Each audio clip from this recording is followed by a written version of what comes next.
Alright everybody, as we announced last week, we hit that magical 200 subscriber milestone, and for that I thank all of you. That happened so quick for me. I'm still having trouble processing this. But as promised, and a man of my word, we are doing the viewer requested 200 subscriber celebration video. And honestly, this one was super tough for me because you guys showed up with some incredible ideas. And guys, if I had the time, resources, and the ability to do it, I would make every last single one of those ideas you guys threw at me.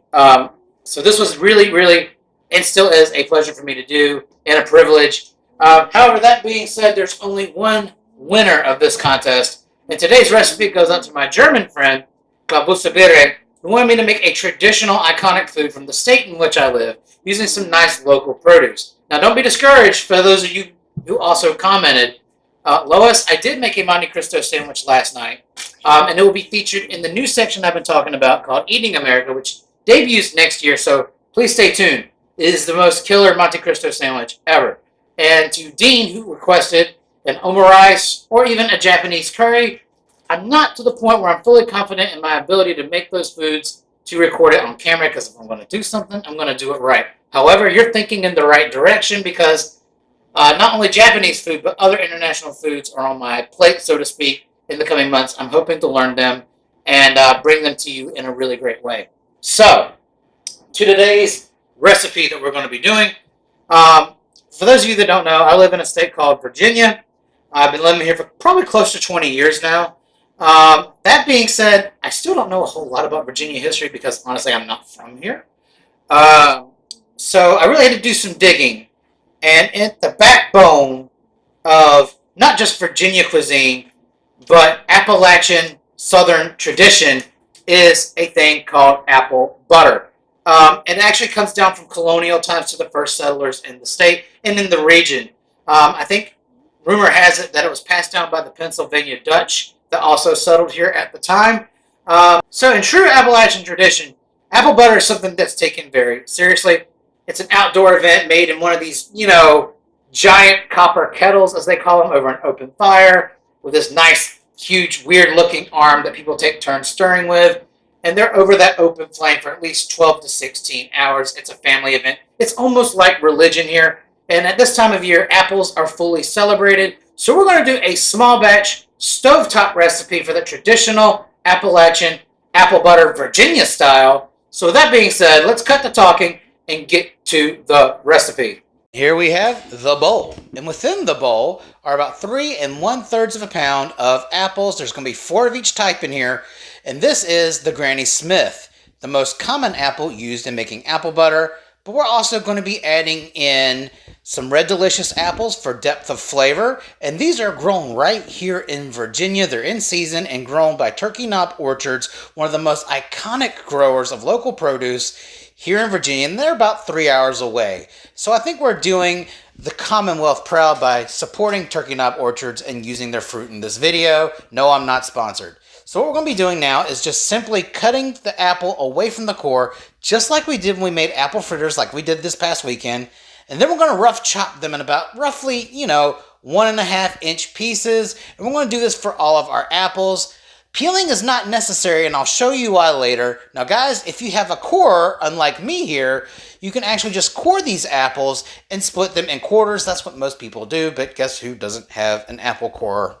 I thought about this too late. But anyhow, once we get done, chopping up all of our apples, we're going to place them back in the bowl, and I'll see you guys at the stove where all the magic happens. We have made it to the stove. And before we even turn on the heat, we're just going to add in all of our nicely prepared apples to the pot. Now, unfortunately, I did lose one of my Red Delicious apples as it was very bad on the inside, but I substituted it with another Granny Smith apple, and I certainly hope this does not affect the flavor of my apple butter too much, because as you know, Granny Smith is just a little bit more on the tart side. So what you're seeing me do now is slowly add in batches, a 1/2 cup each of regular granulated sugar and some dark brown sugar. Now guys, of course, you can substitute dark brown for the light brown kind. This is just what I had on hand and it worked perfectly. Not only is this going to give you the sweetness that you need, but it's also going to add that richness and depth of flavor. And once that brown sugar starts to break down and caramelize, it's going to give you that awesome, deep, dark, reddish brown color that is expected in apple butter. And once we have all of our beautiful apples perfectly seasoned with those sugars, we're going to add in our spices, which is just simply a half a teaspoon of ground cinnamon and a quarter teaspoon each of ground cloves and allspice. Now, guys, you could add in nutmeg if you want, but we're keeping it simple. We're keeping the traditional Virginia apple butter flavor in here. You can go crazy with the spices if you want, but we're just going to keep it the way it should be. And then after we get all that mixed in, we're going to add in 1 cup of water. Now, guys, you could add in and substitute that water for apple cider. Just make sure it's not the fizzy kind. But again, we're doing this the rustic way. So just some plain water will do. And then after that, this is just the juice of 2 lemons that I have squeezed over a fine mesh strainer to get the seeds out. This is going to give you that tartness that you need to balance out those sugars. And this is also going to prevent our apples from browning too much in the cooking process. And then after that, we're just going to sprinkle in some nice kosher salt. Again, you have to salt your sweets. This is a pro move, and all we're trying to do here is bring out the apple flavor. So we're going to turn the heat on to about a medium-high heat, put a lid on. What we're doing now is we're just going to let this cook on a medium-high heat for about 20 minutes. We just want to soften these apples and get them breaking down and get those sugars boiling, and I will see you after that. All right, so the 20 minutes has elapsed, and as you can see, we've got a mighty good boil going on over here, and that's exactly what you want to see. So after stirring the pot, so to speak, we're going to just test out the strength of these apples. By this point, they should be nice and soft and broken down, as we have here. And what we're going to do now is we're just going to bust out our good friend, the immersion blender, and we're just going to get this into a nice, smooth paste. Now, guys, there's a lot of people here that are still doing it the old school way and passing their apples through a food mill. You can definitely do that if you want, but for ease and convenience, this hand blender is just bar none the best way to do this. Now, the consistency is honestly totally up to you. You can keep it extra rustic and have some bigger pieces of apple in there, but I like a nice, thick, and smooth paste. Kind of traditional. And this is why you don't have to necessarily peel your apples here, because they all get blended and processed in the end. And this is exactly what you want to see for a traditional apple butter. We've got the base started. So what I'm doing now is reducing this heat. Ideally, you want to get it anywhere between a medium to medium-low heat. Now, this will burn quickly because of how much sugar's in there, so you definitely don't want to do that. So we have to pay attention to our apple butter, and as you can see here, it's a bit too hot because it's honestly just spitting at me. And I did have to end up moving my camera to prevent anything from happening to the lens. So we're just going to draw that back to a medium-low heat. We're going to let this simmer uncovered for an hour and a half. It should be done by then. But at the halfway mark, around 45 minutes, I'll follow up with you guys to make sure that, one, you see the progress, because this is going to reduce a lot. And also, we're just going to check for flavor at that point. So I will see you guys again in about 45 minutes. All right, so it's been an hour and a half. And technically, our apple butter should be done by now. But I did make one critical error. By turning down the stove to a medium-low heat, I unintentionally killed the simmer. And the one thing that I did not factor in is, like, all the recipes I've seen on this type of apple butter were cooked on a gas stove. And the one thing that I don't have is a gas burning stove. And honestly, I've never had a gas stove my entire adult life. So, because gas stoves burn a little differently, medium-low did not provide enough heat to actually continue cooking the apple butter. So if you're using an induction cooktop or just a traditional electric stove, after you're done boiling the apples and processing them, just put it on a medium heat. So effectively, that first 45 minutes was wasted because all it was doing was holding at a warm temperature. But once I bumped it up to medium heat, it started to reduce. And as you can see, it's got a heavier, more caramelized color to it. It is definitely reduced down. This is where we should have been 45 minutes ago. So this is the point where I take a small taste to check for seasoning. Yes, for salt, for sugar, for spices. It's good.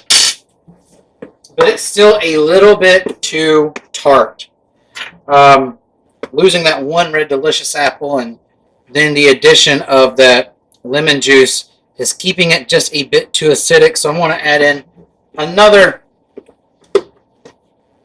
2 teaspoons, actually about a teaspoon and a half of regular granulated sugar. The spice level is okay. It tastes right. And I'm just going to add in like another pinch of kosher salt to bring out some more of that apple flavor because it is a little under seasoned. So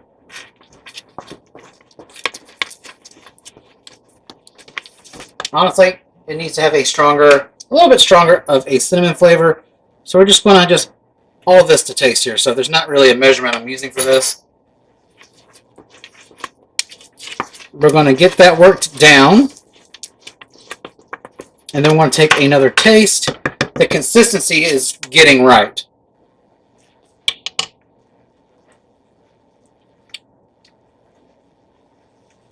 Oh, that's good.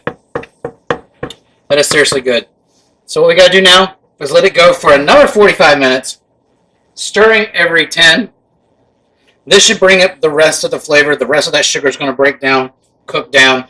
The one thing I do want to remind you guys is to make sure that we are stirring every 10 minutes. And to keep in mind, this should always pass the streak test. Anytime you move your spoon across the bottom of the pot, it should always be clean.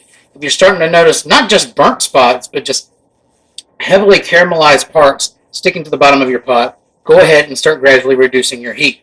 While this is incredibly hard to overcook, it is super easy to burn because of the high sugar content. So we're going to put this on for another 45 minutes. After that, we're going to transfer it into another container, get it cooling, and then we're going to taste it. All right, guys, and this is it. This is the end of the road for this video. This apple butter has probably been cooling for about the better part of an hour to an hour and a half. And take a look at it. This is what a proper apple butter looks like. Now, this is supposed to be served on a simple, humble buttermilk biscuit. I don't really have those on hand right now. But what I do have is this amazing brioche bread that I used last night to make those Monte Cristo sandwiches. It's got a nice toast on it. So we're just going to simply spread our apple butter.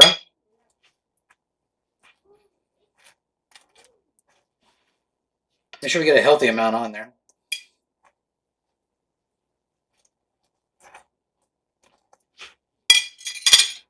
And try.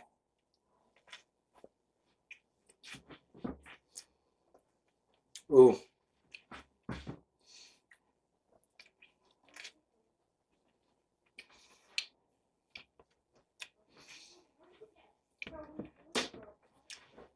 That really works on that buttery brioche bread. And this is a perfect bite. It's very apple forward. You get all that cinnamon. You can taste the spices. It's sweet, but it's balanced because after you get that taste of that sweet, spiced apple flavor, you get a note of acidity and tartness that comes through from those Granny Smith apples and that lemon juice, balancing this whole thing out, giving it some zest.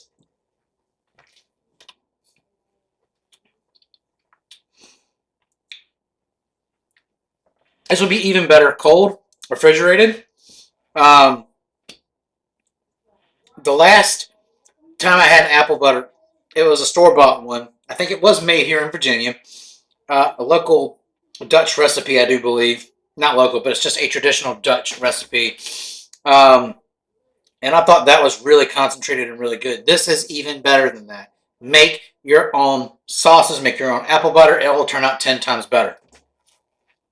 Now, that being said, I hope this really satisfies your request for an iconic local food using iconic local ingredients. Although simple in nature, this is the backbone of the entire Commonwealth that we call Virginia, that I call home. It is one of the oldest recipes that belong to the states, not just to Virginia exclusively, but to the whole southern Appalachian states. There's honestly a big deal about apples in the fall time here in Virginia. There are apple festivals here in Virginia. This is just a modern adaptation to an old traditional Appalachian Virginia recipe. Passed on by Pennsylvania Dutch settlers, and we still have plenty of those here today. Most of the Amish community is descended directly from the Pennsylvania Dutch, and there are Amish people all over the place. There's like 2 Amish stores in our community, and they focus on things like this. So we're keeping it real, true, and simple. And guys, like I mentioned in the announcement video, I have something incredibly exciting planned for 500 subscribers. So all we got to do is add to the family. So don't forget to like, share, and subscribe. And just recommend this channel to your friends, because I'm really excited to bring another iconic food to you. But we've got to wait until we reach 500 subscribers. Again, thank you so very much for supporting me this year. It's been an incredible year. I can't wait to see the things that are to come for this channel, and it's all because of you guys. Love you all, and I'll see you in the next video.